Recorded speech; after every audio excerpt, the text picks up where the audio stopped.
خاک و خون میں ڈوبی ہوئی رات کے بطن سے ایک اور صبح طلوع ہوئی۔ یہ تاریخ اسلام کی ایک بھیانک اور ہولناک جنگ کے چوتھے روز کی صبح تھی۔ مسلمان فجر کی نماز پڑھ چکے تو خالد رضی اللہ تعالیٰ عنہ اٹھے۔ اے جماعت مومنین، خالد رضی اللہ تعالیٰ عنہ نے مجاہدین سے کہا، تم نے دن اللہ کی راہ میں لڑتے اور راتیں اللہ کو یاد کرتے گزاری ہیں۔ اللہ ہمارے حال سے بے خبر نہیں۔ اللہ دیکھ رہا ہے کہ تم لڑنے کے قابل نہیں رہے، پھر بھی لڑ رہے ہو۔ اللہ تم سے مایوس نہیں ہوا، تم اس کے رحم و کرم سے مایوس نہ ہونا۔ ہم اللہ کے لیے لڑ رہے ہیں۔ آج کے دن حوصلہ قائم رکھنا۔ آج اسلام کی قسمت کا فیصلہ ہوگا۔ کہیں ایسا نہ ہو کہ ہم اللہ کے سامنے بھی، رسول اللہ صلی اللہ علیہ وسلم کی روح مقدس کے سامنے بھی، اور اپنے ان بھائیوں کے روحوں کے سامنے بھی شرمسار ہوں جو ہمارے ساتھ چلے تھے، اور ہم نے ان کے لہو لہان جسموں کو اپنے ہاتھوں دفن کر دیا ہے۔ کیا تم ان کے بچوں کی خاطر جو یتیم ہو گئے ہیں، اور ان کی بیویوں کی خاطر جو بیوہ ہو گئی ہیں، اور ان کی بہنوں اور ان کی ماؤں کی عزت کی خاطر نہیں لڑو گے؟ بے شک ابن ولید، مجاہدین کی آوازیں اٹھیں، ہم لڑیں گے، شہیدوں کے خون کے قطرے قطرے کا انتقام لیں گے۔ آج کے دن لڑیں گے، کل کے دن اور زندگی کے جتنے دن رہ گئے ہیں وہ کفار کے خلاف لڑتے گزار دیں گے۔ اس طرح مجاہدین نے خالد رضی اللہ تعالیٰ عنہ کی آواز پر جوش و خروش سے لبیک کہا، لیکن ان کی آوازوں میں وہ جان نہیں تھی جو ہوا کرتی تھی۔ جہاد کا عزم موجود تھا۔ خالد کا یہ پیغام سارے محاذ تک پہنچایا گیا۔ ہر سالار کی زبان پر یہی الفاظ تھے، آج کے دن حوصلہ نہ ہارنا، آج کے دن۔ ادھر رومی لشکر کے سالاروں کو بھی یہی حکم ملا تھا، آج کے دن مسلمانوں کا خاتمہ کر دو۔ صبح کا اجالا صاف ہوتے ہی رومی دستے نمودار ہوئے۔ ان کا انداز پہلے والا اور پلان بھی پہلے والا تھا۔ انہوں نے مسلمانوں کے دائیں پہلو پر سالار عمرو بن عاص کے دستوں پر حملہ کیا۔ حملہ آور آرمینیا کی فوج تھی جس کا سالار قناطیر تھا۔ عمرو بن عاص رضی اللہ تعالیٰ عنہ کے پہلو میں سالار شرجیل بن حسنہ رضی اللہ تعالیٰ عنہ کے دستے تھے۔ ان پر آرمینیوں نے حملہ کیا اور ان کی مدد کے لیے عیسائی دستے بھی ساتھ تھے۔ عمرو بن عاص رضی اللہ تعالیٰ عنہ کے لیے صورتحال مخدوش ہو گئی۔ انہوں نے بہت دیر مقابلہ کیا لیکن وہ دشمن کے سیلاب کے آگے ٹھہر نہ سکے۔ عمرو بن عاص کے مجاہدین نے تنظیم اور ترتیب توڑ دی اور حملہ آوروں پر ٹوٹ پڑے۔ وہ دراصل پسپا ہو رہے تھے لیکن اب وہ پسپائی کو قبول کرنے کے لیے تیار نہیں تھے، چنانچہ انہوں نے اپنی صفیں توڑ کر انفرادی لڑائی شروع کر دی۔ عمرو بن عاص رضی اللہ تعالیٰ عنہ سالار سے سپاہی بن گئے۔ وہ تو تلوار کے دھنی تھے، اکیلی انہی کی تلوار نے کئی آرمینیوں کو خون میں نہلا دیا۔ ان کے دستے کا ہر فرد اب اپنی لڑائی لڑ رہا تھا۔ انہوں نے دشمن کی بھی ترتیب توڑ دی۔ رومیوں کے اتحادی یہ آرمینی اس قسم کی لڑائی کی تاب نہ لا سکے، لیکن وہ پسپا نہیں ہو سکتے تھے، جس کی ایک وجہ تو یہ تھی کہ ان کے پیچھے تازہ دم عیسائی دستے موجود تھے۔ وہ آرمینیوں کو پیچھے نہیں آنے دیتے تھے۔ دوسری وجہ یہ کہ ان کے سالار پیچھے ہٹنے کا حکم نہیں دیتے تھے، اور تیسری وجہ یہ کہ مسلمان تعداد میں کم ہونے کے باوجود انہیں لڑائی میں سے نکلنے نہیں دے رہے تھے۔ شرجیل بن حسنہ کے دستوں کی حالت بھی ٹھیک نہیں تھی، انہیں دشمن نے بہت پیچھے ہٹا دیا تھا۔ مجاہدین بے جگری سے لڑ رہے تھے لیکن دشمن کا دباؤ ان کے لیے ناقابل برداشت ہو گیا تھا۔ خالد نے یہ صورتحال دیکھی تو انہوں نے یہ چال سوچی کہ عمرو بن عاص اور شرجیل بن حسنہ پر حملہ کرنے والے آرمینیوں پر پہلو سے حملہ کیا جائے، لیکن ان کی مدد کو آنے والے دستوں کا راستہ روکنا بھی ضروری تھا۔ انہوں نے قاصد کو بلایا، ابو عبیدہ اور یزید سے کہو کہ آگے بڑھ کر اپنے سامنے والے رومیوں پر حملہ کر دیں۔ خالد رضی اللہ تعالیٰ عنہ نے کہا، اور انہیں کہنا کہ دشمن کے ان دستوں کو روکے رکھنا ہے کہ ہمارے دائیں پہلو کی طرف نہ جا سکیں، اور انہیں کہنا کہ اپنے سوار دستے بھی حملہ کر رہے ہیں۔ قاصد نے گھوڑے کو ایڑ لگائی اور ابو عبیدہ اور یزید بن ابو سفیان تک جا پہنچا۔ پیغام ملتے ہی ان دونوں سالاروں نے اپنے سامنے والے رومی دستوں پر حملہ کر دیا۔ خالد نے اپنے مخصوص رسالے کو دو حصوں میں تقسیم کیا، ایک حصے کی کمان قیس بن حبیرہ کو دی اور دوسرے کو اپنے کمان میں رکھا۔ خالد اپنے دائیں پہلو کے پیچھے سے گزر کر آگے نکل گئے اور اس طرف سے آرمینی دستوں پر حملہ کر دیا۔ ان کے حکم کے مطابق قیس بن حبیرہ کے سوار دستوں نے آرمینیوں پر دوسرے پہلو سے حملہ کر دیا۔ شرجیل نے سامنے سے حملہ کر دیا۔ یہ تین طرفہ حملہ تھا جو آرمینیوں کے لیے ایک آفت ثابت ہوا۔ عیسائی دستے ان کی مدد کو آئے، لیکن بے شمار لاشیں تڑپتے ہوئے زخمی اور بے لگام بھاگتے گھوڑے چھوڑ کر پسپا ہو گئے اور اپنے محاذ بلکہ خیمہ گاہ تک جا پہنچے۔ ابھی دشمن کا پیچھا نہیں کیا جا سکتا تھا۔ خالد ابھی دفاعی جنگ لڑ رہے تھے۔ وہ چاہتے تھے کہ دشمن حملہ کر کر تھک جائے۔ ابو عبیدہ رضی اللہ تعالیٰ عنہ اور شرجیل رضی اللہ تعالیٰ عنہ نے آگے بڑھ کر جو حملہ کیا تھا وہ انہیں مہنگا پڑا۔ دشمن نے ان دونوں سالاروں کے دستوں پر تیروں کا مہ برسا دیا۔ یہ ویسی تیر اندازی نہیں تھی جیسی لڑائیوں میں معمول کے مطابق ہوا کرتی تھی، یہ تو صحیح معنوں میں تیروں کا مہ تھا۔ رومی اپنے لشکر کے تمام تیر اندازوں کو آگے لے آئے تھے۔ بعض مورخوں نے لکھا ہے کہ فضا میں اڑتے ہوئے تیروں نے سورج کو چھپا لیا تھا۔ تیر اندازوں کی مہارت کا یہ عالم تھا کہ 700 مسلمانوں کی آنکھوں میں تیر لگے اور آنکھیں ضائع ہو گئیں۔ اسی لیے اس دن کو یوم النفور کہا جاتا ہے۔ مسلمان تیر اندازوں نے رومی تیر اندازوں پر تیر چلائے، لیکن مسلمانوں کے تیر بیکار ثابت ہوئے، کیونکہ مسلمانوں کی کمانیں چھوٹی تھیں، ان سے تیر دور تک نہیں جا سکتا تھا۔ اس کے علاوہ تیر اندازوں کی تعداد دشمن کے مقابلے میں بہت تھوڑی تھی۔ ابو سفیان رضی اللہ تعالیٰ عنہ کی بھی آنکھ میں تیر لگا اور وہ ایک آنکھ سے معذور ہو گئے۔ اس صورتحال میں مسلمان میدان میں نہیں ٹھہر سکتے تھے۔ ابو عبیدہ اور شرجیل کو پیچھے ہٹنا پڑا۔ 700 مسلمان تو وہ تھے جن کی آنکھوں میں تیر لگے تھے، ان کے علاوہ زخمیوں کی تعداد کچھ کم نہیں تھی۔ رومی سالار اعلیٰ ماہان ایک اونچی چٹان کی چوٹی سے یہ جنگ دیکھ رہا تھا۔ وہ وقت آ گیا ہے، ماہان نے چلا کر کہا، اب حملے کا وقت آ گیا ہے، نہیں ٹھہر سکیں گے۔ اس نے اپنے 2 سالاروں کو پکار کر کہا، گریگری، قورین، تیز ہلہ بول دو، فیصلے کا وقت آ گیا ہے۔ جنگ کے شور و غوغا میں اور پھر اتنی دور سے اس کی آواز سالاروں تک نہیں پہنچ سکتی تھی۔ اس کی پکار اس کے قاصد سن سکتے تھے جو ہر وقت اس کے قریب موجود رہتے تھے۔ کوئی اور حکم؟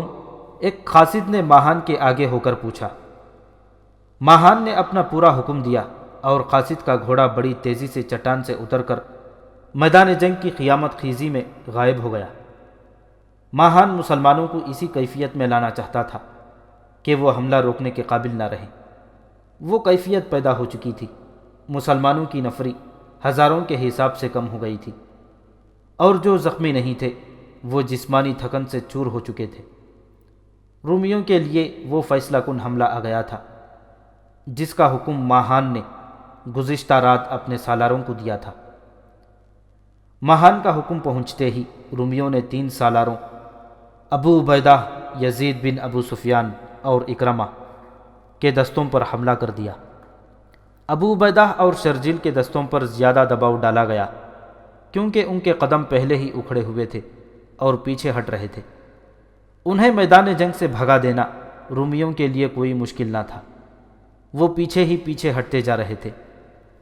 رومی جنگ کو فیصلہ کن مرحلے میں لے آئے تھے۔ مسلمانوں کی شکست یقینی تھی، اور اس شکست کے نتائج صرف ان مسلمانوں کے لیے ہی تباہ کن نہیں تھی جو لڑ رہے تھے، بلکہ یہ اسلام کے لیے بھی کاری ضرب تھی۔ اسی میدان میں یہ فیصلہ ہونا تھا کہ اس خطے میں مسلمان رہیں گے یا رومی، اسلام رہے گا یا عیسائیت۔ میدان عیسائیت کے ہاتھ میں تھا۔ ابو عبیدہ رضی اللہ تعالیٰ عنہ اور یزید رضی اللہ تعالیٰ عنہ کے دستوں کے بائیں پہلو پر اکرمہ کے دستے تھے۔ ان پر بھی حملہ ہوا تھا، لیکن یہ اتنا زوردار نہیں تھا جتنا دوسرے دستوں پر تھا۔ اکرمہ نے ابو عبیدہ اور یزید جیسے بہادر سالاروں کو پسپائی کی حالت میں دیکھا تو انہوں نے محسوس کیا کہ ان کے اپنے دستے بھی نہیں ٹھہر سکیں گے۔ خدا کی قسم ہم یوں نہیں بھاگیں گے۔ اکرمہ رضی اللہ تعالیٰ عنہ نے نعرہ لگایا اور اپنے دستوں میں گھوم پھر کر کہا، جو لڑ کر مرنے اور پیچھے نہ ہٹنے کی قسم کھانے کو تیار ہیں الگ ہو جائیں۔ سوچ کر قسم کھانا، قسم توڑنے کے عذاب کو سوچ لو، فیصلہ کرو تمہیں کیا منظور ہے، شکست یا موت، ذلت اور رسوائی کی زندگی یا باعزت موت۔ اگر صورتحال یہ نہ ہوتی کہ مسلمان تازہ دم ہوتے تو اکرمہ رضی اللہ تعالیٰ عنہ کے اس اعلان کی ضرورت ہی نہیں تھی، لیکن مسلمان جسمانی طور پر جس بری حالت کو پہنچ گئے تھے اس کا بہت برا اثر ذہنوں پر بھی پڑا تھا۔ یہ دستے یہ پہلی جنگ تو نہیں لڑ رہے تھے، وہ 3 4 برسوں سے گھروں سے نکلے ہوئے تھے اور لڑتے ہوئے یہاں تک پہنچے تھے۔ یہ جذبہ تھا جو انہیں یہاں تک لے آیا تھا، ورنہ عام ذہنی حالت میں یہ ممکن نہیں تھا۔ اس جسمانی اور ذہنی کیفیت میں اکرمہ کے اعلان اور للکار پر صرف 400 مجاہدین نے لبیک کہا اور حلف اٹھایا کہ ایک قدم پیچھے نہیں ہٹیں گے، لڑتے ہوئے جانے دے دیں گے۔ باقی جو تھے وہ لڑنے سے منہ نہیں موڑ رہے تھے، لیکن وہ ایسی قسم نہیں کھانا چاہتے تھے جسے وہ پورا نہ کر سکیں۔ ان 400 مجاہدین نے جنہوں نے حلف اٹھایا تھا، اپنے سالار اکرمہ رضی اللہ تعالیٰ عنہ کی قیادت میں ان رومیوں پر حملہ بول دیا جو ابو عبیدہ اور یزید کو پیچھے دھکیل رہے تھے۔ یہ حملہ اتنا شدید تھا جیسے شیر شکار پر جھپٹ رہے ہوں۔ اس کا نتیجہ یہ رہا کہ رومیوں کا جانی نقصان بے شمار ہوا۔ اکرمہ رضی اللہ تعالیٰ عنہ کے دستوں میں سے کوئی ایک آدمی بھی پسپا نہ ہوا، لیکن 400 جانبازوں میں ایک بھی صحیح اور سلامت نہ رہا۔ زیادہ تر شہید ہو گئے، باقی شدید زخمی ہوئے اور بعد میں زخموں کی تاب نہ لا کر شہید ہوتے رہے۔ کئی ایک جسمانی طور پر معذور ہو گئے۔ انتہائی شدید زخمی ہونے والوں میں اکرمہ بھی تھے اور ان کے جوان بیٹے عمرو بھی۔ انہیں بے ہوشی کی حالت میں پیچھے لایا گیا تھا۔ ابو عبیدہ اور یزید کے دستے پیچھے ہٹتے گئے، رومی انہیں دھکیلتے چلے آ رہے تھے۔ بڑا ہی خونریز معرکہ تھا۔ جب یہ دستے مسلمانوں کی خیمہ گاہ تک پہنچنے لگے تو مسلمان عورتوں نے ڈنڈے پھینک کر تلواریں اور برچھیاں اٹھا لیں اور چادریں پگڑیوں کی طرح اپنے سروں پر لپیٹ کر رومیوں پر ٹوٹ پڑیں۔ ان میں زرار رضی اللہ تعالیٰ عنہ کی بہن خولہ بھی تھیں جو عورتوں کو للکار رہی تھیں۔ مورخ لکھتے ہیں کہ عورتیں اپنے دستوں میں سے گزرتی آگے نکل گئیں اور بڑی مہارت، دلیری اور قہر سے رومیوں پر جھپٹنے لگیں۔ وہ تازہ دم تھیں، انہوں نے رومیوں کے منہ موڑ دیے، ان کی ضربیں کاری تھیں، رومی زخمی ہو کر گرنے لگے۔ عورتوں کے یوں آگے آ جانے اور رومیوں پر جھپٹ پڑنے کا جو اثر مجاہدین پر ہوا وہ غضبناک تھا۔ اپنی عورتوں کو لڑتا دیکھ کر مجاہدین آگ بگولا ہو گئے۔ انسان میں جو مخفی قوتیں ہوتی ہیں وہ بیدار ہو گئیں، اور وہی مجاہدین جو پسپا ہوئے جا رہے تھے رومیوں کے لیے قہر بن گئے۔ انہوں نے ترتیب توڑ دی اور اپنے سالاروں کے احکام سے آزاد ہو کر ذاتی لڑائی شروع کر دی۔ ان کی ضربوں کے آگے رومی بوکھلائے گئے اور پیچھے ہٹنے لگے اور اپنے زخمیوں کو رونتے جا رہے تھے۔ سالار بھی سپاہی بن گئے اور عورتیں بدستور لڑتی رہیں۔ دن کا پچھلا پہر تھا۔ معرکہ انتہائی خونریز اور تیز ہو گیا۔ رومیوں کے پاؤں اکھڑ گئے تھے۔ گھمسان کے اس معرکے میں زرار کی بہن خولہ، جو اس وقت تک کئی ایک رومیوں کو زخمی اور ہلاک کر چکی تھی، ایک اور رومی کے سامنے ہوئی۔ پہلا وار خولہ نے کیا جو رومی نے روک لیا، اور اس کے ساتھ ہی اس نے ایسا زوردار وار کیا کہ اس کی تلوار نے خولہ کے سر کا کپڑا بھی کاٹ دیا اور سر پر شدید زخم آیا۔ خولہ بے ہوش ہو کر گر پڑی، پھر انہیں اٹھتے نہ دیکھا گیا۔ اس کے فوراً بعد سورج غروب ہو گیا اور دونوں طرف کے دستے اپنے اپنے مقام پر پیچھے چلے گئے اور زخمیوں اور لاشوں کو اٹھانے کا کام شروع ہو گیا۔ رومیوں کی لاشوں اور بے ہوش زخمیوں کا کوئی شمار نہ تھا۔ نقصان مسلمانوں کا بھی کم نہ تھا، لیکن رومیوں کی نسبت بہت کم تھا۔ خولہ کہیں نظر نہیں آ رہی تھی۔ انہیں خیمہ گاہ میں ڈھونڈا گیا، نہ ملیں تو لاشوں اور زخمیوں میں ڈھونڈنے لگے اور وہ بے ہوش پڑی مل گئیں۔ سر میں تلوار کا لمبا زخم تھا، بال خون سے جڑ گئے تھے۔ اس کے بھائی کو اطلاع دو، کسی نے کہا۔ ابن ازور سے کہو کہ تیری بہن شہید ہو رہی ہے۔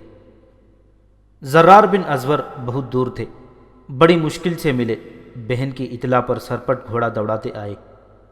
جب اپنی بہن کے پاس پہنچے تو بہن ہوش میں آ گئیں۔ ان کی نظر اپنے بھائی پر پڑی تو ہونٹوں پر مسکراہٹ آ گئی۔ خدا کی قسم تو زندہ ہے، زرار نے جذبات سے مغلوب آواز میں کہا۔ تو زندہ رہے گی۔ زرار نے خولہ کو اٹھا کر گلے لگا لیا۔ خولہ کے سر پر تہ در تہ کپڑا تھا جس نے تلوار کی ضرب کو کمزور کر دیا تھا۔ سر پر صرف اوڑھنی ہوتی تو کھوپڑی کٹ جاتی، پھر زندہ رہنا ممکن نہ تھا۔ جنگ کا بڑا ہی ہولناک دن گزر گیا۔ رومیوں کو اپنے اس عزم میں بہت بری طرح کامیابی ہوئی کہ آج کے دن جنگ کا فیصلہ کر دیں گے۔ ان کی نفری تو بہت زیادہ تھی، لیکن اس روز ان کی جو نفری ماری گئی تھی اس سے ان کا یہ فخر ٹوٹ گیا تھا کہ وہ مسلمانوں کو ہمیشہ کے لیے کچل ڈالیں گے۔ مسلمانوں نے جس طرح اپنے سالاروں سے آزاد ہو کر ان پر حلہ بولے تھے، اس سے وہ محتاط ہو گئے تھے۔ رومیوں کے لشکر میں سب سے زیادہ جو مارے گئے یا شدید زخمی ہوئے وہ عیسائی اور آرمینی اور دوسرے قبائل کے آدمی تھے جو رومیوں کے اتحادی بن کر آئے تھے۔ رومی سالار اعلیٰ ماہان نے انہی کو آگے کر دیا اور بار بار انہی سے حملے کروا رہا تھا۔ ان لوگوں کا جذبہ اتنی زیادہ لاشیں اور زخمی دیکھ کر مجروح ہو گیا تھا۔ اس روز ایک اور واقعہ ہو گیا۔ خالد رضی اللہ تعالیٰ عنہ پریشانی کے عالم میں کسی کو ڈھونڈتے پھر رہے تھے۔ جنگ کے متعلق تو ان کے چہرے پر اضطراب اور ہیجان رہتا تھا، لیکن ایسی پریشانی ان کے چہرے پر شاید ہی کبھی دیکھنے میں آئی ہو۔ ان سے پریشانی کا باعث پوچھا گیا۔ میری ٹوپی، خالد رضی اللہ تعالیٰ عنہ نے کہا۔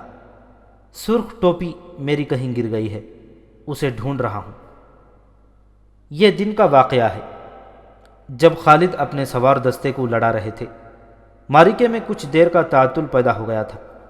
یہ سن کر سب حیران ہوئے کہ دشمن سیاہ گھٹاؤں کی طرح چڑھا آ رہا ہے اور فتح کی کوئی امید نہیں، اور خالد جیسا ذمہ دار سالار معمولی سی ٹوپی کے لیے پریشان ہو رہا ہے۔ خالد نے سب سے کہا کہ ان کی ٹوپی تلاش کرے۔ تلاش بیار کے بعد ان کی سرخ ٹوپی مل گئی۔ مورخ لکھتے ہیں کہ خالد کے چہرے پر رونق اور ہونٹوں پر تبسم آ گیا۔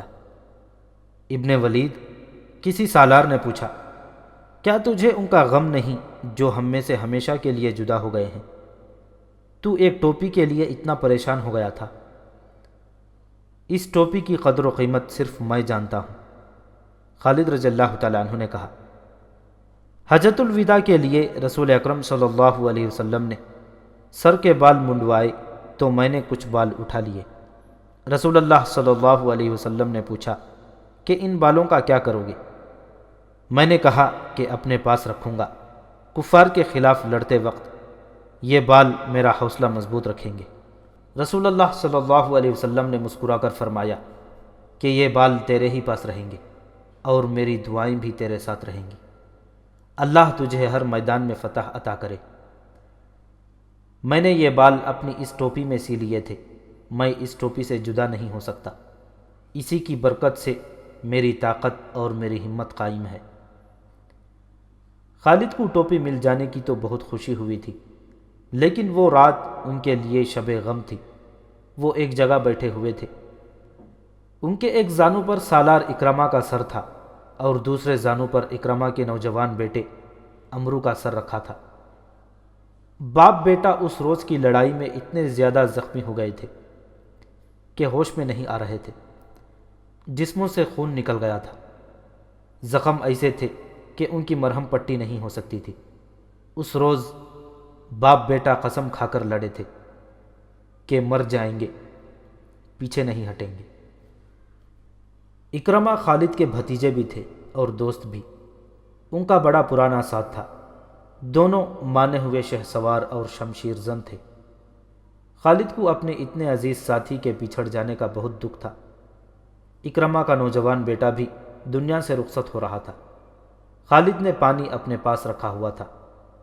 وہ پانی میں اپنا ہاتھ ڈبوتے اور انگلیاں جوڑ کر کبھی اکرمہ کے نیمواں ہونٹوں پر رکھتے، کبھی ان کے بیٹے عمرو کے ہونٹوں پر، مگر قطرہ قطرہ پانی جو باپ بیٹے کے منہ میں جا رہا تھا وہ آب حیات نہیں تھا۔ اللہ نے اس عظیم باپ اور اس عظیم بیٹے کو فرائض سے سبکدوش کر دیا تھا۔ اس طرح اکرمہ نے اور اس کے بعد فوراً ان کے بیٹے نے خالد کی گود میں سر رکھے جانیں جا آفرین کے سپرد کر دی۔ خالد کے آنسو نکل آئے۔ کیا ابن حنتمہ اب بھی کہتی ہیں کہ بنی مخزوم نے جانیں قربان نہیں کی؟ خالد رضی اللہ تعالیٰ عنہ نے کہا، حنتمہ خلیفۃ المسلمین عمر رضی اللہ تعالیٰ عنہ کی والدہ کا نام تھا۔ خالد اور اکرمہ بنی مخزوم میں سے تھے۔ خالد کو غالباً وہم تھا کہ عمر کہتے ہیں کہ بنی مخزوم کی اسلام کے لیے جانی قربانیاں تھوڑی ہیں۔ اکرمہ اور ان کے بیٹے کی شہادت معمولی قربانی نہیں تھی۔ وہ رات آہستہ آہستہ گزر رہی تھی، جیسے لمحے لمحے ڈر ڈر کر کام کر گزر رہے ہوں۔ زخمیوں کے کراہنے کی آوازیں سنائی دے رہی تھیں۔ کئی شہیدوں کی بیویاں وہیں تھیں، لیکن کسی عورت کے رونے کی آواز نہیں آتی تھی۔ فضا خون کی بو سے بوجھل تھی۔ دن کو اڑی ہوئی گرد زمین پر واپس آ رہی تھی۔ شہیدوں کا جنازہ پڑھ کر انہیں دفن کیا جا رہا تھا۔ ابو عبیدہ رضی اللہ تعالیٰ عنہ نے یہ انتظام کر رکھا تھا کہ رات کو کسی ایک سالار کو مقرر کرتے تھے کہ وہ تمام خیمہ گاہ کے ارد گرد گھوم پھر کر پہرے داروں کو دیکھے، پھر ان مجاہدین کو جا کر دیکھے جنہیں دشمن کی خیمہ گاہ پر نظر رکھنے کے لیے آگے بھیجا جاتا تھا۔ اس رات ابو عبیدہ رضی اللہ تعالیٰ عنہ نے اس خیال سے کسی سالار کو اس کام کے لیے نہ کہا کہ سب دن بھر کے تھکے ہوئے ہیں، وہ خود اس کام کے لیے چل پڑے۔ لیکن وہ جدھر بھی گئے انہیں کوئی نہ کوئی سالار گشت پر نظر آیا۔ سالار زبیر رضی اللہ تعالیٰ عنہ تو اپنی بیوی کو ساتھ لے کر گشت پر نکلے ہوئے تھے۔ دونوں گھوڑوں پر سوار تھے۔ ان کی بیوی بھی دن کو لڑی تھی۔ یہ رات بھی گزر گئی۔ جنگ یرموک کی 5ویں صبح طلوع ہوئی۔ خالد رضی اللہ تعالیٰ عنہ نے فجر کی نماز سے فارغ ہوتے ہی سالاروں کو بلا لیا۔ میرے رفیقوں، خالد رضی اللہ تعالیٰ عنہ نے کہا، آج کا دن کل سے زیادہ خطرناک ہوگا۔ اپنی تعداد دیکھ لو، ہم تھوڑے رہ گئے ہیں، اور جو رہ گئے ہیں ان کی حالت بھی تمہارے سامنے ہے۔ آج زخمی بھی لڑیں گے۔ دشمن کا بھی بہت نقصان ہو چکا ہے، لیکن اس کی تعداد اتنی زیادہ ہے کہ وہ اتنے زیادہ نقصان کو برداشت کر سکتا ہے۔ تم نے دشمن کے لڑنے کا انداز دیکھ لیا ہے، صرف یہ خیال رکھو کہ مرکزیت قائم رہے۔ اب ہم زندگی اور موت کی جنگ لڑ رہے ہیں۔ خالد نے سالاروں کو کچھ ہدایات دیں اور رخصت کر دیا۔ مان بعد مسلمان دستے اپنی پوزیشنوں پر چلے گئے۔ ان کی کیفیت یہ تھی کہ ہر دستے میں جسمانی لحاظ سے جتنے بالکل ٹھیک افراد تھے اتنے ہی زخمی بھی تھے۔ زخمیوں میں زیادہ تر ایسے تھے جو کسی حد تک لڑنے کے قابل تھے، لیکن ایسے بھی تھے جو لڑنے کے قابل نہیں تھے مگر وہ اپنے ساتھیوں کا ساتھ نہیں چھوڑنا چاہتے تھے۔ عورتیں آج بھی لڑنے کے لیے تیار تھیں۔ مسلمانوں کی یہ دگرگوں کیفیت دشمن سے چھپی ہوئی نہیں تھی، اس نے اس سے پورا فائدہ اٹھانا تھا۔ مسلمان سالار رومیوں کے محاذ کی طرف دیکھ رہے تھے۔ انہیں توقع تھی کہ آج رومی زیادہ نفری کے دستوں سے حملہ شروع کر دیں گے۔ مسلمان سالاروں کو یہ خطرہ بھی نظر آ رہا تھا کہ رومی اپنے سارے لشکر سے حملہ کر دیں گے۔ صبح سفید ہو چکی تھی لیکن رومی آگے نہ آئے۔ پھر سورج نکل آیا، رومی آگے نہ آئے۔ رومیوں کا یہ سکوت خطرناک لگتا تھا۔ یہ طوفان سے پہلے کی خاموشی معلوم ہوتی تھی۔ خالد کو خیال گزرا کہ رومی مسلمانوں کو حملے میں پہل کرنے کا موقع دے رہے ہیں۔ خالد پہل نہیں کرنا چاہتے تھے۔ وہ کچھ وقت اور دفاع کو ہی بہتر سمجھتے تھے۔ آخر رومیوں کی طرف سے ایک سوار آتا دکھائی دیا۔ رومیوں کے لشکر نے کوئی حرکت نہ کی۔ سوار مسلمان دستوں کے سامنے آ کر رک گیا۔ وہ کوئی عیسائی عرب تھا عربی روانی سے بولتا تھا۔ میں اپنے سالار اعلیٰ ماہان کا ایلچی ہوں۔ اس نے اعلان کرنے کے انداز سے کہا، تمہارے سالار اعلیٰ سے ملنے آیا ہوں۔ سالار اعلیٰ ابو عبیدہ رضی اللہ تعالیٰ عنہ تھے۔ یہ تو انہوں نے اپنے طور پر خالد کو سالار اعلیٰ کے اختیارات دے رکھے تھے۔ ذمہ داری بہرحال ابو عبیدہ کی تھی اور اہم فیصلے انہوں نے ہی کرنے تھے۔ وہ آگے چلے گئے۔ خالد وہاں سے ذرا دور تھے۔ ان کے کان کھڑے ہوئے اور ان کی طرف چل پڑے۔ کہو روم کے ایلچی، ابو عبیدہ نے پوچھا، کیا پیغام لائے ہو؟ سالار اعلیٰ ماہان نے کہا کہ چند دنوں کے لیے لڑائی روک دی جائے۔ ایلچی نے کہا، کیا آپ رضامند ہوں گے؟ کیا تمہارے سالار اعلیٰ نے کوئی وجہ نہیں بتائی؟ ابو عبیدہ نے پوچھا۔ یہ عارضی صلح ہوگی، ایلچی نے کہا۔ اس دوران یہ فیصلہ ہوگا کہ مستقل صلح کے لیے بات چیت ہوگی یا نہیں۔ ہم عارضی صلح پر رضامند ہو جائیں گے، ابو عبیدہ رضی اللہ تعالیٰ عنہ نے کہا، لیکن بات چیت کا فیصلہ کون کرے گا؟ کیا آپ لڑائی روکنے پر راضی ہیں؟ ہاں، لیکن نہیں، ایک گرجدار آواز سنائی دی۔ دونوں نے دیکھا یہ خالد رضی اللہ تعالیٰ عنہ کی آواز تھی۔ انہوں نے ابو عبیدہ رضی اللہ تعالیٰ عنہ کی صرف ہاں سنی تھی۔ ابو سلیمان، ان کے سالار نے عارضی صلح کے لیے کہا ہے۔ امین الامت، خالد نے ابو عبیدہ کے کان میں کہا، یہ حملے کی تیاری کے لیے مہلت چاہتے ہیں۔ ان کا اتنا نقصان ہو چکا ہے کہ فوری طور پر حملہ نہیں کرنا چاہتے۔ مجھے اجازت دے کہ اس ایلچی کو کارا جواب دے سکوں۔ اے سلطنت روم کے ایلچی، ابو عبیدہ نے ایلچی سے کہا، صلح سمجھوتے کا وقت گزر گیا ہے۔ اپنے اتنے زیادہ آدمی مروا کر میں یہ نہیں کہلوانا چاہتا کہ میں اپنے اتنے زیادہ مجاہدین کا خون ضائع کر آیا ہوں۔ لڑائی جاری رہے گی۔ ابو عبیدہ رضی اللہ تعالیٰ عنہ نے گھوڑا موڑا اور خالد کے ساتھ اپنے محاذ کی طرف چل پڑے۔ ابو سلیمان، ابو عبیدہ رضی اللہ تعالیٰ عنہ نے کہا، اپنے مجاہدین کی حالت دیکھتے ہوئے میں نے سوچا تھا کہ انہیں آرام مل جائے اور کچھ زخمی ٹھیک ہو جائیں۔ کیا تو دیکھ نہیں رہا؟ سب دیکھ رہا ہوں ابن جراح، لیکن حالت ہمارے دشمن کی بھی ٹھیک نہیں، ورنہ وہ صلح کا دھوکہ نہ دیتا۔ رومیوں کے ساتھ بہت سے قبیلے آئے ہیں۔ رومی سالاروں نے انہی کو سب سے پہلے مروایا ہے اور اپنی باقاعدہ فوج کو وہ بہت کم استعمال کر رہے ہیں۔ یہ قبیلے باغی ہو گئے ہوں گے یا ان کا دم خم ٹوٹ چکا ہوگا۔ ہم انہیں سنبھلنے کی مہلت نہیں دیں گے۔ کیا تو ان پر حملے کی سوچ رہا ہے؟ ابو عبیدہ رضی اللہ تعالیٰ عنہ نے پوچھا۔ کیا تو سوچنے کے قابل نہیں رہا امین الامت؟ آ مل کر سوچیں گے۔ خالد رضی اللہ تعالیٰ عنہ نے جو سوچا وہ بڑا ہی پرخطر اور دلیرانہ اقدام تھا۔ وہ دن جو جنگ کا 5واں دن تھا بغیر لڑائی کے گزر گیا۔ دستوں کو ایک دن کا تو آرام مل گیا، لیکن سالاروں نے آرام نہ کیا۔ خالد نے سالاروں کو اپنے ساتھ مصروف رکھا۔ انہوں نے 8000 گھوڑ سوار الگ کر کے ایک دستہ بنا لیا۔ سالاروں کو اپنا نیا منصوبہ سمجھایا۔ انہوں نے یہ منصوبہ اپنے جن پیادہ اور سواروں کے لیے بنایا تھا ان میں آدھی تعداد زخمی تھی۔ ایسا خطرہ خالد ہی مول لے سکتے تھے۔ چھٹے دن کی صبح طلوع ہوئی۔ رومی لشکر آگے آ گیا۔ مسلمان میدان میں نئی ترتیب میں موجود تھے۔ رومی سالار گریگری گھوڑے پر سوار آگے بڑھا۔ گریگری ان دستوں کا سالار تھا جن کے 10 سپاہی ایک ایک زنجیر سے بندھے ہوئے ہوتے تھے۔ گریگری نے دونوں فوجوں کے درمیان گھوڑا روکا۔ کیا تمہارے سالار اعلیٰ میں ہمت ہے کہ میرے مقابلے میں آئے؟ گریگری نے للکار کر کہا۔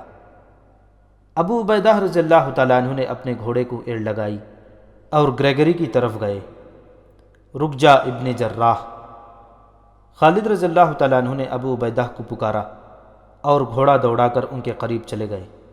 کہنے لگے، تو آگے نہیں جائے گا، مجھے جانے دے۔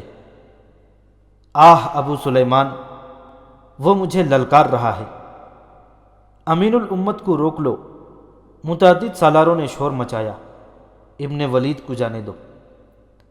مورخ لکھتے ہیں کہ گریگری کو مسلمان سالار ماہر تیغزن سمجھتے تھے۔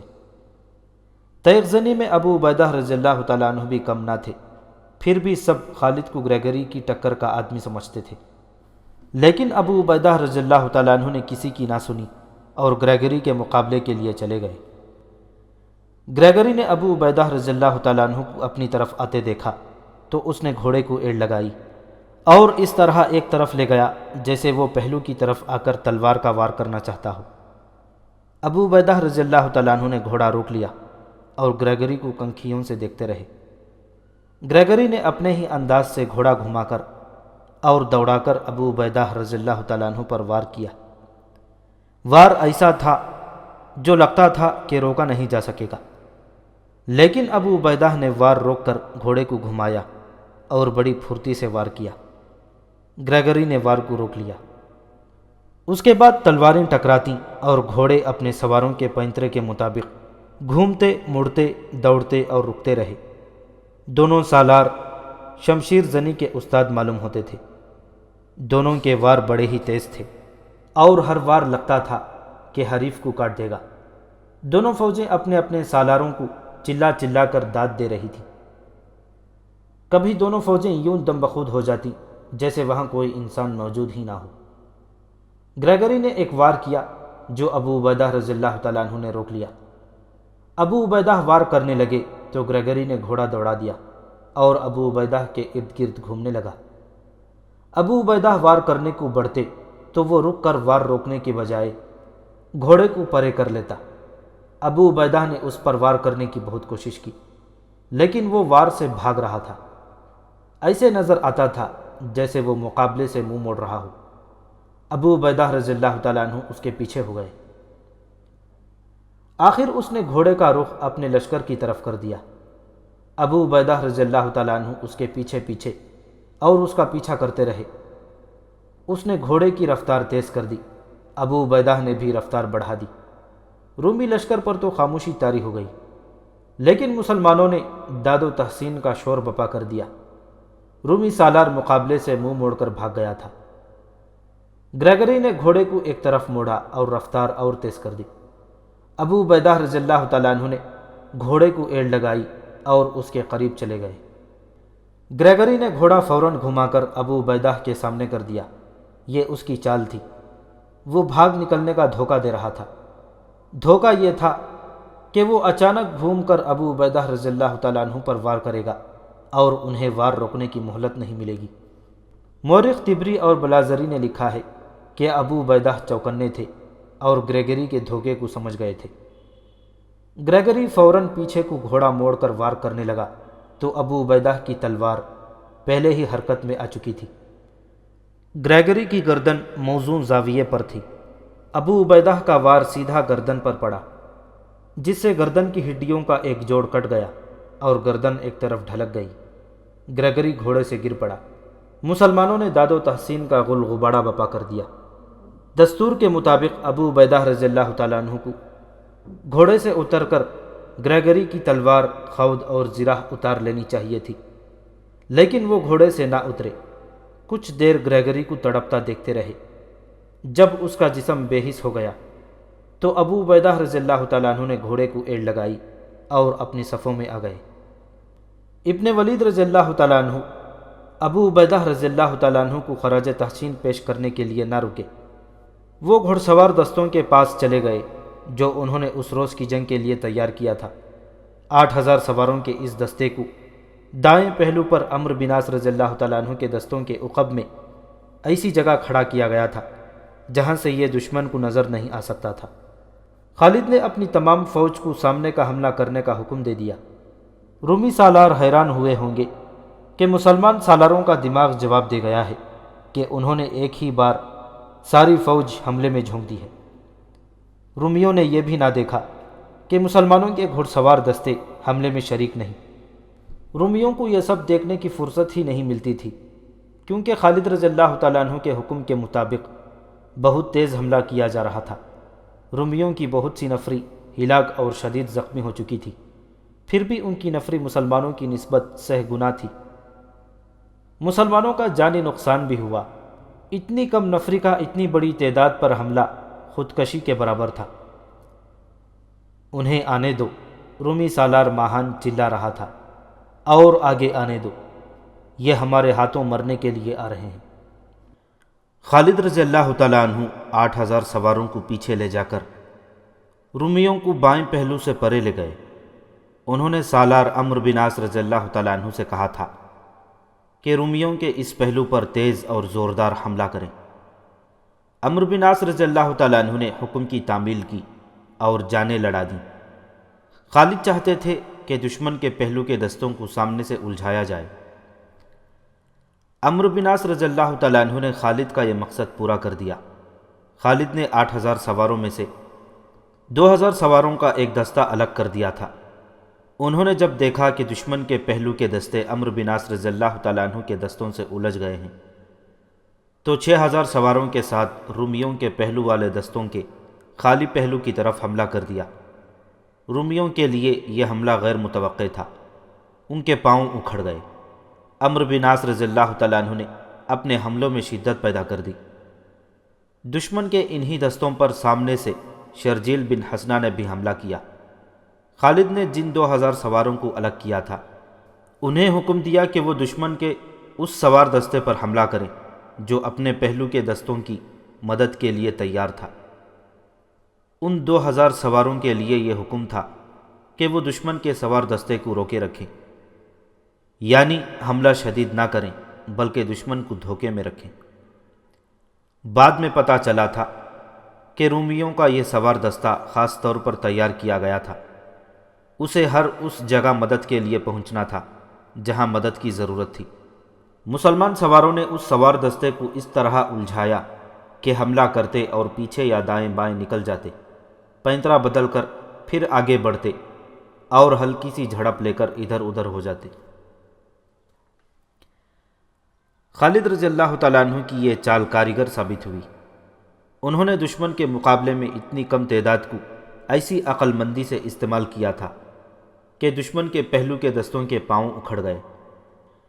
ان دستوں کو توقع تھی کہ مشکل کے وقت سوار دستے مدد کو آ جائیں گے، لیکن مدد کو آنے والے سواروں کو خالد کے 2,000 سواروں نے آنکھ مچولی جیسی جھڑپوں میں الجھا رکھا تھا۔ دشمن کے پہلو کے دستے ایک بار پھر پیچھے ہٹے تو خالد نے 6,000 سواروں سے حملے میں شدت پیدا کر دی۔ ماہان نے خود آ کر اپنے دستوں کو جم کر لڑانے کی کوشش کی، لیکن اس کا سوار دستہ بری طرح بکھرنے اور پیچھے ہٹنے لگا۔ پیادہ دستے سوار دستوں کی مدد کے بغیر نہیں لڑ سکتے تھے، وہ بے طرح بکھرنے اور بھاگنے لگے۔ بھاگنے والے پیادہ دستے آرمینی تھے۔ مورخ لکھتے ہیں کہ ان کے بھاگنے کی ایک وجہ تو مسلمانوں کے سوار دستے کا حملہ تھا، اور ان پر سامنے سے بھی بہت زیادہ دباؤ پڑ رہا تھا، اور دوسری وجہ یہ تھی کہ آرمینی سالاروں نے محسوس کیا کہ انہیں دانستہ سواروں کی مدد سے محروم رکھا جا رہا ہے۔ ان کے پیچھے عیسائی عرب تھے جن کا سالار جبلہ بن ایہم تھا۔ انہوں نے بھی رسالے کی مدد کو نہ آنے کو غلط سمجھا اور لڑنے سے منہ موڑ گئے۔ مورخ لکھتے ہیں کہ آرمینیوں اور عیسائیوں کی پسپائی بھگدڑ کی مانند تھی۔ دو مورخوں نے اسے سیلاب بھی کہا ہے، جس کے آگے جو کچھ بھی آتا ہے سیلاب اسے اپنے ساتھ بہا لے جاتا ہے۔ رومیوں کے بائیں پہلو سے بھاگنے والے دستوں کی تعداد 40,000 بتائی گئی ہے۔ 40,000 انسانوں کی بھگدڑ ایسا بے قابو سیلاب تھا جو اپنے سالاروں کو بھی اپنے ساتھ بہا لے گیا، یہاں تک کہ سالار اعلیٰ ماہان جو ابھی میدان نہیں چھوڑنا چاہتا تھا، اپنے محافظوں سمیت اس سیلاب کی لپیٹ میں آ گیا اور بہتا چلا گیا۔ یہ کامیابی خالد کی عسکری دانش کا حاصل تھا۔ انہوں نے دشمن کے پیادوں کو سواروں کی مدد سے محروم کر دیا تھا اور سواروں سے پیادوں پر حلہ بول دیا تھا۔ خالد کے آگے بڑھنے کا رخ ماہان اور اس کے 2,000 سوار محافظوں کی طرف تھا۔ ادھر ابو عبیدہ رضی اللہ تعالیٰ عنہ اور یزید بن ابو سفیان رضی اللہ تعالیٰ عنہ اپنے سامنے کے دستوں پر اس انداز سے حملے کر رہے تھے کہ بھرپور لڑائی بھی نہیں لڑتے تھے اور پیچھے بھی نہیں ہٹتے تھے۔ ابو عبیدہ نے دشمن کے ان دستوں کو روکا ہوا تھا جو زنجیروں میں بندھے ہوئے تھے۔ یہ دستے تیزی سے آگے پیچھے نہیں ہو سکتے تھے۔ خالد دشمن کے اس رسالے کو جس نے سارے محاذ کو مدد دینی تھی بکھیر کر بھگا چکے تھے۔ اس رسالے کو کھل کر لڑنے کا موقع ہی نہیں دیا گیا تھا۔ خالد اب اپنے رسالے سوار دستے کے ساتھ رومیوں کی عقب میں چلے گئے تھے۔ انہوں نے عقب سے حملہ کر دیا۔ یہ رومی فوج کا دوسرا حصہ تھا۔ اس پر اپنے بائیں کے دستوں اور سوار دستوں کے بھاگنے کا بہت برا اثر پڑ چکا تھا۔ ماہان کے غائب ہو جانے کی وجہ سے مرکزیت بھی ختم ہو گئی تھی۔ اب سالار اپنی اپنی لڑائی لڑ رہے تھے۔ وہ اب صرف دفاع میں لڑ سکتے تھے۔ کسی بھی فوج کا بڑا حصہ بھاگ نکلے اور کمک کی امید نہ رہے تو اس صورت میں یہی ہو سکتا ہے کہ اپنی جانیں بچانے کے لیے لڑا جاتا ہے اور موقع ملتے ہی پسپائی اختیار کی جاتی ہے۔ رومی لشکر کے لیے یہ صورتحال پیدا ہو چکی تھی۔ خالد رضی اللہ تعالیٰ عنہ نے دشمن کے بھاگنے کے راستے روک لیے تھے سوائے ایک کے۔ خالد کی کوشش بھی یہی تھی کہ رومی اسی راستے سے بھاگیں، چنانچہ دشمن کے بھاگنے والے دستے اسی راستے پر جا رہے تھے۔ رومی فوج بھی پسپا ہو رہی تھی لیکن منظم طریقے سے۔ اس کا کچھ حصہ بھگدڑ میں بہہ گیا تھا، زیادہ تعداد منظم انداز سے پسپا ہوئی۔ خالد نے اس تمام علاقے کی زمین کو دور دور تک دیکھ لیا تھا اور انہوں نے اس زمین سے فائدہ اٹھانے کے لیے اور جو کچھ سوچ لیا تھا وہ کسی عام دماغ میں نہیں آ سکتا۔ رومی لشکر جب بھاگ رہا تھا تو خالد کے حکم سے ان کے دستے بھاگنے والوں کا تعاقب کر کے ایک خاص طرف جانے پر مجبور کر رہے تھے۔ اس طرف وادی الرقات تھی جس میں ایک ندی بہتی تھی اور اس وادی کے خد و خال کچھ اس طرح تھے۔ وادی ارد گرد کی زمین سے گہرائی میں چلی جاتی تھی۔ اس کی ایک طرف کی ڈھلان تو ٹھیک تھی لیکن اس کے بالمقابل کی ڈھلان زیادہ تر سیدھی تھی۔ وہاں سے اوپر چڑھا تو جا سکتا تھا لیکن بہت مشکل سے۔ رومی فوج کے باقاعدہ دستے اس طرف چلے گئے۔ ان کے سامنے یہی راستہ تھا۔ وہ آسان ڈھلان اتر گئے اور انہوں نے ندی بھی پار کر لی۔ جب وہ دوسری ڈھلان چڑھنے لگے تو مشکل پیش آئی۔ آہستہ آہستہ اوپر چلے گئے۔ اچانک اوپر سے نعرے بلند ہوئے اور للکار سنائی دی۔ نعرے لگانے والے مسلمان سوار تھے اور ان کے سالار زرار بن ازور تھے۔ ان کا جسم ناف سے اوپر ننگا تھا۔ خالد نے رات کو جو منصوبہ بنایا تھا اس کے مطابق انہوں نے اسی وقت زرار کو 500 سوار دے کر وادی الرقات کے دوسرے کنارے پر بھیج دیا اور اچھی طرح سمجھا دیا تھا کہ انہیں کیا کرنا ہے۔ خالد نے جیسا سوچا تھا ویسا ہی ہوا۔ رومی فوج کی دراصل کوشش یہ تھی کہ اس کے تعاقب میں جو مسلمان آ رہے ہیں ان سے بہت فاصلہ رکھا جائے، اس لیے وہ بہت جلدی جا رہے تھے۔ خالد نے تعاقب اسی مقصد کے لیے جاری رکھا تھا کہ رومی فوج جلدی میں رہے۔ اس مقصد میں کامیابی یوں ہوئی کہ رومی اوپر گئے تو اوپر زرار کے 500 سوار برچھیاں تانے کھڑے تھے۔ رومی جو اوپر چلے گئے تھے وہ مسلمانوں کے ہاتھوں مارے گئے اور جو ابھی اوپر جا رہے تھے وہ پیچھے مڑے، لیکن عمودی کنارے سے وہ تیزی سے نیچے نہیں آ سکتے تھے۔ مسلمانوں نے ان پر پتھر برسانے شروع کر دیے جو انہوں نے اسی مقصد کے لیے اکٹھے کر رکھے تھے۔ اوپر والے گرتے اور لڑکتے ہوئے نیچے جاتے تھے۔ اوپر سے ان پر وزنی پتھر گرتے تھے۔ ان میں گھوڑ سوار بھی تھے، گھوڑے بھی گرے اور پیادے ان کے نیچے آ کر مرنے لگے۔ رومی کچھ کم تو نہ تھے، ابھی ایک بڑی تعداد ندی تک نہیں پہنچی تھی۔ رومی سالاروں نے اپنے آگے جانے والوں کی تباہی دیکھی تو اپنے دستوں کو آگے جانے سے روک دیا اور وادی میں اترنے کے بجائے انہیں اوپر صف آرا کر دیا۔ وہ لڑ کر مرنا چاہتے تھے۔ آرمینیوں اور عیسائی عربوں کی بھی کچھ نفری ان سے آ ملی تھی۔ یہ نفری بھاگ رہی تھی اور مسلمان انہیں وادی کی طرف لے آئے تھے۔ خالد رضی اللہ تعالیٰ عنہ اپنی فوج کے ساتھ تھے۔ انہوں نے دشمن کو صف آرا دیکھا تو اپنے سالاروں کو بلا کر کہا کہ دشمن پر حملہ کر دیں۔ ان میں لڑنے کا دم نہیں رہا۔ خالد نے کہا، سیدھا حملہ کرو، میرے حکم کا انتظار نہیں کرنا۔ ان کے لیے پیچھے ہٹنے کی جگہ نہیں ہے۔ ایک طرف دریائے یرموک ہے، دوسری طرف گہری وادی ہے، سامنے ہم کھڑے ہیں، ان پر حلہ بول دو۔ رومی پھندے میں آ گئے تھے۔ ان کا لڑنے کا جذبہ پہلے ہی ختم ہو چکا تھا۔ بعض مورخوں نے مسلمانوں کی تعداد 30,000 اور دو نے اس سے کم لکھی ہے۔ شہادت اور شدید زخمیوں کی وجہ سے نفری کم ہو گئی تھی۔ ایک دستے کو عورتوں اور بچوں کی حفاظت کے لیے پیچھے چھوڑ دیا گیا تھا۔ مسلمانوں نے حملہ کر دیا، اس میں کوئی چال نہ چلی گئی۔ اس حملے کا انداز ٹوٹ پڑنے جیسا تھا، سوار اور پیادے گڈمڈ ہو گئے تھے۔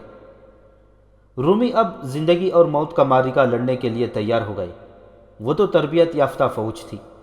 اس فوج کی اگلی صف نے مسلمانوں کا جم کر مقابلہ کیا، لیکن وہ ایسی جگہ تھی جہاں دائیں بائیں ہونے اور گھوم پھر کر لڑنے کی گنجائش نہیں تھی۔ اس وجہ سے رومی اپنے ہی ساتھیوں کے ساتھ ٹکرانے اور ایک دوسرے کے لیے رکاوٹ بننے لگے۔ یہ صورتحال مسلمانوں کے لیے سود مند تھی۔ رومیوں کی اگلی صف نے مقابلہ کیا، لیکن اس کا کوئی ایک بھی آدمی زندہ نہ رہا۔ مسلمان سواروں نے رومی پیادوں پر گھوڑے چڑھا دیے اور انہیں صحیح معنوں میں کچل ڈالا۔ جہاں جگہ کچھ کشادہ تھی وہاں رومیوں نے مقابلہ کیا، لیکن مورخوں کے مطابق یوں بھی ہوا کہ گرد و غبار میں رومیوں کو ہی کاٹ ڈالا، اپنے پرائی کی پہچان نہ رہی۔ یہ بڑا خوفناک معرکہ تھا، بڑی بھیانک لڑائی تھی۔ یہ رومیوں، عیسائی عربوں اور ان کے اتحادی قبیلوں کا قتل عام تھا۔ گھوڑوں کو اٹھا کر ان پر گراؤ، یہ خالد کی للکار تھی۔ مومنین، کفر کی چٹانوں کو پیس ڈالو۔ مسلمان سوار باغوں کو جھٹکا دیتے تو گھوڑے اپنی اگلی ٹانگیں اٹھا لیتے تھے، اور جب گھوڑے ٹانگیں نیچے لاتے تو ایک دو رومی کچلے جاتے۔ یہ تو رومیوں کا قتل عام تھا۔ رومی وادی الرقات کی طرف بھاگ رہے تھے۔ جہاں وہ اگلے عمودی کنارے کی ایک گھاٹی چڑھتے تو زرار کے سواروں کی برچھیوں سے چھلنی ہوتے اور اوپر سے لڑکتے ہوئے نیچے آتے۔ مسلمانوں نے اس فتح کے لیے بہت سی جانیں قربان کر دی تھیں، اور جو شدید زخمی ہوئے تھے ان میں کئی ایک ساری عمر کے لیے معذور ہو گئے تھے۔ یہ جنگ مسلمان عورتیں بھی لڑی تھیں۔ عورتوں نے اپنے بھاگتے مردوں کو دھمکیاں دے کر بھاگنے سے روکا تھا۔ اب وہ دشمن جو اسلام کو ہمیشہ کے لیے ختم کرنے کے ارادے سے 1.5 لاکھ کا لشکر لایا تھا، بڑے برے پھندے میں آ گیا تھا۔ وادی الرقاد اس کے لیے موت کی وادی بن گئی تھی۔ اللہ نے مومنین کی وہ دعائیں قبول کر لی تھیں جو وہ راتوں کو جاگ جاگ کر مانگتے اور اللہ کے حضور گڑ گڑاتے رہے تھے۔ وہ ایک آیت کریمہ کا ورد کرتے رہے تھے۔ کتنی ہی بار چھوٹی چھوٹی جماعتیں اللہ کے چاہنے سے بڑی بڑی جماعتوں پر غالب آ جاتی ہیں۔ اللہ صبر و استقامت والوں کا ساتھ دیتا ہے۔ اب میدان جنگ کی یہ کیفیت ہو گئی تھی کہ رومیوں کی چیخیں اٹھتی تھیں جو مسلمانوں کے لیے ناروں میں دب جاتی تھیں۔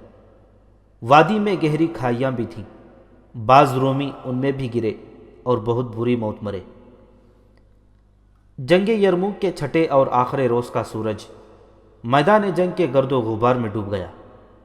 فضا خون کی بو سے بوجھل تھی، مشعلیں جل اٹھیں اور رومیوں کی لاشوں کے درمیان گھومنے پھرنے لگیں۔ یہ مسلمانوں کی مشعلیں تھیں۔ وہ اپنے شہیدوں اور شدید زخمیوں کو اٹھا رہے تھے اور مال غنیمت بھی اکٹھا کر رہے تھے۔ خیمہ گاہ میں خبر پہنچی تو عورتیں آ گئیں۔ وہ کئی میل فاصلہ طے کر کے آئی تھی۔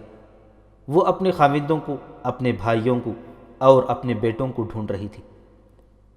تو جنتی ہے، کسی نہ کسی عورت کی آواز سنائی دیتی تھی۔ تو جنت میں جا رہا ہے۔ جنگ ختم ہو چکی تھی، لیکن خالد کی جنگ ابھی جاری تھی۔ رات بھر مسلمان شہیدوں، زخمیوں اور مال غنیمت کے ساتھ مصروف رہے، لیکن خالد کی مصروفیت کچھ اور تھی۔ ان کے لیے ابھی جنگ ختم نہیں ہوئی تھی۔ انہوں نے جو رومی قیدی پکڑے تھے ان سے خالد معلوم کرتے رہے تھے کہ ان کا سالار اعلیٰ ماہان، جو آرمینیا کا بادشاہ بھی تھا، کس طرف گیا ہے۔ بیشتر قیدیوں کو معلوم نہ تھا، آخر پتہ چل گیا۔ ماہان کو انطاکیہ کے بجائے دمشق کی طرف جاتے دیکھا گیا تھا۔ اس کے ساتھ اس کا محافظ سوار دستہ تھا جس کی تعداد 2000 تھی۔ صبح طلوع ہوتے ہی خالد اپنے سوار دستے کو ساتھ لے کر ماہان کے تعاقب میں روانہ ہو گئے۔ اس وقت ماہان دمشق سے 10-12 میل دور پہنچ چکا تھا۔ اسے یہ توقع نہیں تھی کہ مسلمان اس کے تعاقب میں پہنچ جائیں گے، شاید اسی لیے وہ بڑے اطمینان سے جا رہا تھا۔ رات اس نے پڑاؤ کیا اور صبح دمشق کو روانہ ہوا تھا۔ شہنشاہ معظم اسے اپنے کسی ساتھی نے کہا، وہ دیکھیں گرد اٹھ رہی ہے، یہ کوئی سوار دستہ لگتا ہے، اپنا ہی ہوگا۔ ماہان نے کہا، ان کی گرد کو نہ دیکھو جو میدان جنگ کی گرد سے بھاگ آئے ہیں، یہ شکست کھا کر آئے ہیں۔ ان کے درمیان پھر خاموشی چھا گئی۔ ماہان کی ذہنی کیفیت بہت بری تھی، وہ کسی کے ساتھ بولتا نہیں تھا۔ اس کی افسردگی کا باعث صرف یہ نہیں تھا کہ اس نے شکست کھائی تھی، بلکہ یہ کہ اس نے بڑی تھوڑی تعداد کی فوج سے شکست کھائی تھی۔ اس نے مسلمانوں کو کچل کر واپس آنے کا دعویٰ کیا تھا، مگر اب وہ انطاکیہ جانے کے بجائے دمشق کی طرف جا رہا تھا۔ انطاکیہ میں شہنشاہ روم ہرقل تھا۔ ماہان اس کا سامنا نہیں کرنا چاہتا تھا۔ جن سواروں کی گرد نظر آئی تھی، اب ان کے گھوڑوں کے قدموں کے ہنگامہ خیز آواز سنائی دینے لگی تھی، جو بڑی تیزی سے قریب آ رہی تھی۔ ماہان پیچھے نہیں دیکھ رہا تھا، وہ انہیں میدان سے بھاگے ہوئے سوار سمجھ رہا تھا۔ سوار قریب آئے تو دو حصوں میں بٹ گئے اور اس کے ارد گرد گھیرا ڈالنے لگے۔ اس کے ساتھ ہی للکار سنائی دی، انا فارس الزدید، انا خالد بن ولید۔ تب ماہان چونکا۔ اس کے ساتھ اپنے 2000 سوار محافظ ہی نہیں تھے، بلکہ آرمینیا کی باقاعدہ فوج کے بھی کچھ تعداد تھی اور کچھ عیسائی عرب بھی تھے۔ اس نے ان سب کو لڑنے کی ترتیب میں کر دیا اور خود اپنے چند ایک محافظ ساتھ لے کر الگ ہٹ گیا۔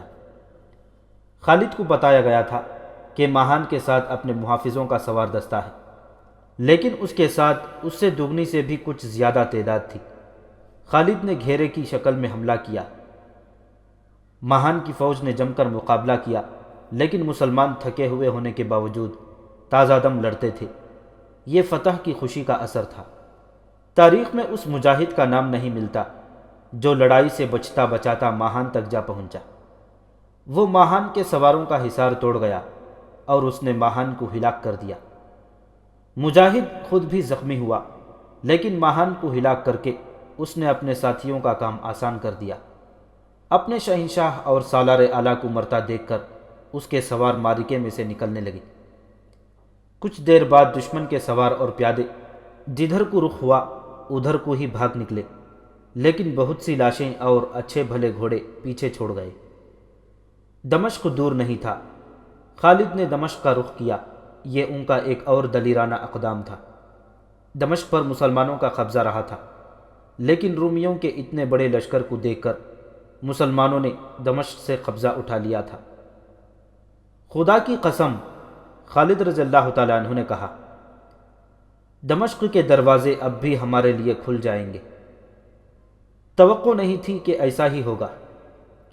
ہو ہی نہیں سکتا تھا کہ مسلمانوں کے چلے جانے کے بعد بھی رومیوں نے اس اہم شہر پر اپنا تسلط نہ جمایا ہو۔ خالد کی قیادت میں جب مسلمان سواروں کا دستہ دمشق پہنچا تو دیوار کے اوپر سے کسی نے پوچھا کہ تم لوگ کون ہو؟ کیا تم نے نہیں پہچانا کہ یہ تمہارے حاکم تھے لیکن حکومت تمہاری تھی؟ خالد نے کہا، کیا تم نہ کہتے تھے کہ رومیوں سے مسلمان اچھے ہیں؟ خدا کی قسم، ہم رومیوں کو ہمیشہ کے لیے ختم کر آئے ہیں۔ مسلمان آ گئے ہیں، یہ ایک نعرہ تھا جو دیوار کے اوپر بلند ہوا۔ پھر یہ نعرہ سارے شہر میں پھیل گیا۔ شہر کا بڑا دروازہ کھل گیا اور شہریوں کا ایک ریلا باہر نکلا۔ لوگوں نے بازو پھیلا کر مسلمانوں کا استقبال کیا اور خوشی سے ناچتے ہوئے خالد اور ان کے سوار دستے کو شہر میں لے گئے۔ یہ اس اچھے سلوک اور برتاؤ کا اثر تھا جو مسلمانوں نے اہل دمشق سے کیا تھا۔ مسلمانوں نے تو کردار کی بلندی کا یہ مظاہرہ بھی کیا تھا کہ دمشق سے رخصت ہونے سے پہلے شہریوں سے وصول کیا ہوا جزیہ واپس کر دیا تھا۔ خالد دمشق میں نہیں رک سکتے تھے، انہیں یرموک پہنچنا تھا اور فتح کے بعد کے امور اور انتظامات دیکھنے تھے۔ وہ اسی وقت روانہ ہو گئے۔ شام سے رومی سلطنت کا بوریا بستر گول ہو گیا۔ چند دنوں بعد شہنشاہ ہرقل انطاکیہ سے رخصت ہوا۔ اس کا ٹھکانہ اب قسطنطنیہ تھا۔ دو مورخوں بلازری اور طبری نے لکھا ہے کہ شہنشاہ ہرقل جب انطاکیہ سے روانہ ہوا تو اس نے کچھ دور جا کر رک کر اور پیچھے مڑ کر دیکھا۔ اے ارض شام، اس نے آہ لے کر بوجھل سی آواز میں کہا، اس بد نصیب کا آخری سلام قبول کر جو تجھ سے جدا ہو رہا ہے۔ اب رومی ادھر آئے بھی تو ان پر تیرا خوف سوار ہوگا۔ کتنا خوبصورت ملک دشمن کو دیے جا رہا ہوں۔ جنگ یرموک پر ہر دور کی جنگی مبصروں نے کچھ نہ کچھ لکھا ہے۔ اس پر سب متفق ہیں کہ یہ جنگ خالد رضی اللہ تعالیٰ عنہ کی عقل سے جیتی گئی تھی اور یہ کامیابی کارگر چالوں سے حاصل کی گئی تھی۔ اس جنگ میں 4000 مومنین شہید ہوئے اور زخمی تقریباً سبھی ہوئے۔ خود خالد رضی اللہ تعالیٰ عنہ زخمی تھے۔ رومیوں کی اموات 1 لاکھ سے زیادہ بتائی گئی ہے، لیکن مورخوں کی اکثریت 70,000 پر متفق ہے۔ سلطنت اسلامیہ شام تک پھیل گئی۔